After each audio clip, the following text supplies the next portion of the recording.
धन्यवाद माननीय सभापति महोदय।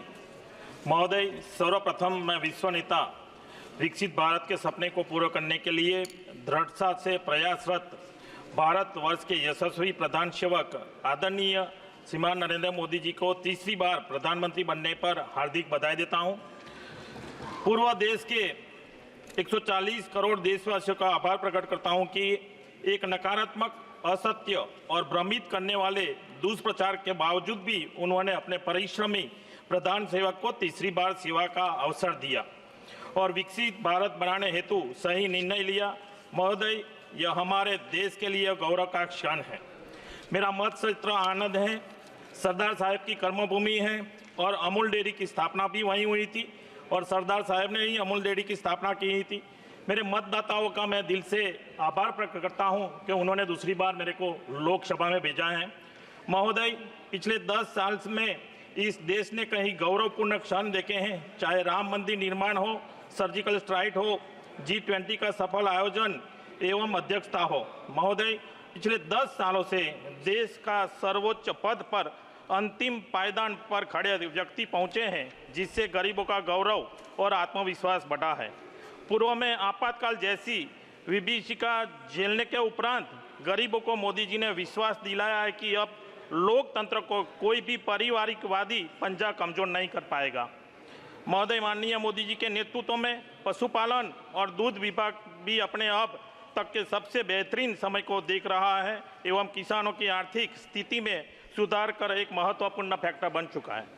महोदय, पशुधन क्षेत्र में 2014-15 से 2021-22 तक 30.36% की चक्रवृद्धि वार्षिक वृद्धि दर से बढ़ा है। कृषि और संबद्ध क्षेत्र में पशुधन का सफल मूल्य संवर्धन कुल योगदान 2014-15 में 24.38% से बढ़कर 2021-22 में 30.19% हो गया है।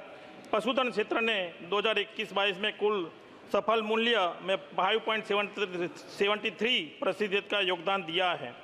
भारत सरकार द्वारा किसानों की आय दुगुना करने के लक्ष्य निर्धारित किया गया है और इसी बात को ध्यान में रखते हुए सरकार ने पशु किसान क्रेडिट कार्ड योजना का आरंभ किया था। जारी किए गए क्रेडिट कार्ड वाले किसान इस बैंक में डेबिट कार्ड तरह की यूज़ कर सकते हैं। पशु किसान क्रेडिट कार्ड योजना में नामांकित पशुपालकों के लिए प्रति भैंस 60,000 और प्रति गाय 40,000 रुपयों का ऋण उपलब्ध है। क्रेडिट कार्ड धारक सुरक्षा की आवश्यकता के बिना 1.60 लाख रुपये तक पहुंच सकते हैं। महोदय, दूध उत्पादन सबसे बड़ी कृषि वस्तु है जो राष्ट्रीय अर्थव्यवस्था में 5% योगदान देती है और 8 करोड़ से ज़्यादा अधिक किसानों सीधे रोजगार देती है। भारत दूध उत्पादन में पहला स्थान पर है और वैश्विक दूध उत्पादन में 24.64% का योगदान देता है। दूध उत्पादन पिछले 9 वर्षों में 5.85% की वार्षिक वृद्धि दर से बढ़ रहा है, जो 2014-15 के 146.30 मिलियन टन से बढ़कर 2022-23 में 230.58 मिलियन टन को हो गया है। वर्ष 2021 की तुलना में 2022 के दौरान विश्व दूध उत्पादन में 0.51% की वृद्धि हुई है, जो अपने 2022-23 के दौरान भारत में प्रति व्यक्ति दूध की उपलब्धता 459 ग्राम प्रतिदिन है, जबकि 2022 में विश्व औसत 322 ग्राम थी। देश में IVF टेक्नोलॉजी को बढ़ावा देकर आज तक कार्यक्रम के तहत स्थानांतरित किए गए 10,031 भ्रूणों और 1621 बछड़ों में से 19,124 जीवनक्षम भ्रूण पैदा किए गए हैं। पशुपालन और डेयरी विभाग ने NDDB के साथ एक डिजिटल मिशन, राष्ट्रीय डिजिटल पशुधन मिशन NDF शुरू किया है। इससे पशुओं की उत्पादकता में सुधार करने, पशु और मनुष्य दोनों को प्रभावित करने वाली बीमारियों को नियंत्रण करने, घरेलू और निर्यात बाजारों दोनों के लिए गुणवत्तापूर्ण पशुधन और पशुधन सुनिश्चित करने में मदद मिलेगी। महोदय, डेयरी विकास के लिए राष्ट्रीय डेयरी विकास कार्यक्रम NPDD लागू कर रहा है। जुलाई 2021 में मेरा राष्ट्रीय डेयरी विकास कार्यक्रम एनपीडी योजना का पुनः गठन किया गया। इसका उद्देश्य दूध और दूध उत्पादों की गुणवत्ता बढ़ाना और संगठित खरीद, प्रसंस्करण, मूल्य संवर्धन और विनिर्माण हिस्सेदारी बढ़ाना है, ताकि 2021-22 से 2025-26 तक इसका कार्यान्वयन किया जा सके।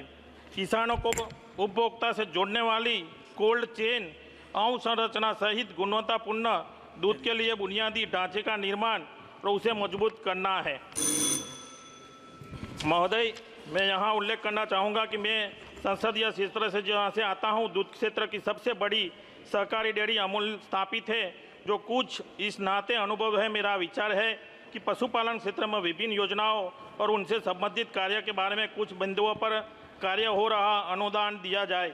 आनंद में एनडीडीबी, अमूल और वेटेनरी कॉलेज होने के कारण आधुनिक तकनीक जैसे सीमेन सेक्सिंग और टेस्ट ट्यूब बेबी आईवीएफ तकनीक का उपयोग करके जिले में प्रति पशु उत्पादन बढ़ाया जा सकता है। यहाँ कार्य कर वर्तमान परिस्थिति है। एनडीडीबी, अमूल और वेटेनरी कॉलेज द्वारा राज्य में आधुनिक पशु रोग निदान और पशु पोषण विश्लेषण के लिए एनएबी प्रमाणित प्रयोगशाला की स्थापना आवश्यक है।